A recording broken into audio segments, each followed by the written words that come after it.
Bonjour, bienvenue à votre première vidéo de classe inversée sur la vision 2 où on va parler d'établir des liens pour modéliser. Premier cours, on vous parle de deux choses, de variables et de modes de représentation, comment on peut représenter des situations mathématiques. Les variables, on va faire un lien, vous allez voir, entre l'amour et les maths.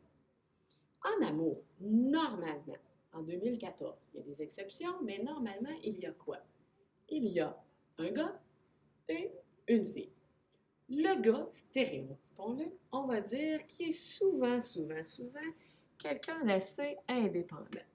Et lui, comme il est indépendant, il dit toujours non, non, non, chérie, je ne changerai pas mon horaire, mon match de foot pour toi. Il est braqué, il se croise les bras et il se croise les bras en X. Et quand il dit non, non, non, il fait non de la tête de gauche à droite, comme ça. Il fait non de la tête. Fait qu'on pourrait dire que notre indépendant, on le met sur l'axe des X. Toujours dans les stéréotypes, la fille, elle est plutôt du genre dépendante. Oui, oui, oui, chérie, je vais faire ce que tu veux. Oui, oui, oui. Elle peut même le dire en anglais. Yes, yes, yes. Yes, ça commence par un Y. Donc, Y, ce serait notre variable dépendante. Et quand elle dit oui, oui, oui, chérie, elle fait oui de la tête de haut en bas. Faites-le en même temps. Et ça fait de haut en bas. Donc, on pourrait dire que notre variable dépendante, Y, c'est sur l'axe vertical. C'est la même chose en maths. Donc, en maths, pour que ça aille bien, on veut un couple mathématique de deux variables. La variable x, qui va être notre variable indépendante, et notre variable y, qui va être une variable dépendante. On va dire ça de différentes façons. On va pouvoir dire que y, il dépend de x. Notre variable dépendante est selon x. Y est en fonction de x. Ça, c'est trois façons de dire les choses. Un exemple. Charles vend des tablettes de chocolat. Il a un profit à faire à chaque tablette vendue. Ça serait quoi ma variable dépendante? Est-ce que c'est Charles? Non. Charles, on s'entend qu'il ne varie pas, il ne change pas. C'est pas lui. Est-ce que c'est le coût des tablettes, le profit ou le nombre de tablettes de chocolat vendues? Moi, je dirais c'est le profit. Le profit, il va dépendre. Ça dépend de quoi? Donc, le profit, il dépend de quoi? Il dépend du nombre de tablettes de chocolat vendues. Donc, le profit, c'est ma variable dépendante, c'est ma bonne réponse. Et il dépend de quoi? Ma variable indépendante, le nombre de tablettes de chocolat vendues. Un autre exemple. Justine va cueillir des pommes à l'île d'Orléans. Les pommes se vendent au prix de 2 le kilo. Les unités vont toujours nous donner un bon indice. Ça serait quoi la variable indépendante? Évidemment, encore là, c'est pas Justine, elle varie pas, elle change pas, c'est pas elle. En fait, elle va payer combien? Ça dépend. Elle va payer 2 le kilo. Donc, le coût des pommes en dollars, Y, c'est le coût des pommes. J'identifie ma variable. Le coût des pommes, il dépend. Il dépend de quoi? Bien, ça dépend du nombre de kilos que je vais mettre. Donc, le nombre de kilos, la masse, c'est ma variable indépendante X. C'est ma bonne réponse. Oui, vous pourriez me dire, ouais, mais le nombre de kilos va dépendre du nombre de pommes cueillies. Oui, mais dans le problème, on parle du profit en fonction du poids et non du nombre de pommes. Donc, 4 n'est pas la bonne réponse. Comment on peut représenter une situation? Je vous donne des indices. On peut le représenter de plein de façons. On peut le représenter, première façon, oui, vous allez voir, ça va apparaître. Bonjour. On peut le représenter, première façon, par des mots, par une table de valeurs, par un graphique ou par une équation. Aujourd'hui, on va voir juste les deux premiers. Les mots. Comment on peut présenter ça par des mots? Trois choses. Premièrement, il va falloir identifier nos variables en disant, premièrement, donc, identifier nos variables en disant Y, 2 points. On définit nos variables avec 2 points. Y, c'est notre variable indépendante. Il va falloir mettre les unités. X, on identifie nos variables 2 points, pas égales. X, 2 points, notre variable dépendante, unité. Ensuite de ça, on va parler de la situation au début, de l'état initial, de la valeur au début de ma situation. Et finalement, il faudrait essayer de parler de comment ça va varier, comment ça va se modifier au fil du temps, tout ça. Exemple plus concret, au cours des premiers mois de sa vie, le poids de Jonathan, il varie, variable, il varie en fonction de, un mot qu'on disait qu'on pouvait exprimer les situations avec, il varie en fonction de son âge. Donc, si on identifiait les variables, le poids, Y, 2 points, c'est ma variable dépendante. Il dépend de quoi? Il dépend de X, 2 points, son âge. Il faudrait l'écrire mieux que ça.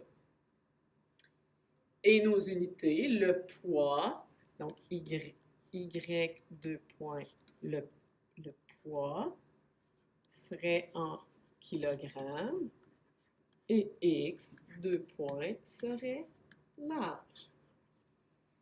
Il faut parler ensuite de ça, en deuxième lieu, de l'état initial, la valeur initiale. Bien, à sa naissance, c'est assez au début, ça, à sa naissance, il pesait 3 kilos. C'est ça, sa valeur initiale. Et comment ça a varié par la suite? Troisième point, comment ça varie entre les deux variables? Bien, ça a varié de 1 kg par mois. Ça, c'est une mode de représentation verbale. Assez facile et c'est pas ce qu'on va retrouver le plus dans nos problèmes. Deuxième mode de représentation, la table des valeurs. Vous pouvez l'avoir de deux façons. Avec un tableau horizontal. Horizontal, ça ressemble à quelque chose comme ça. Et le X va être écrit au début, XY, comme l'ordre alphabétique, comme un couple. On va identifier nos variables. Donc, X, le nombre de jours d'école. Et Y, le nombre de feuilles. Okay. Et on va écrire nos choses comme ça. Je le fais avec la verticale. C'est un peu la même chose. Donc, X, ici, on a un tableau vertical.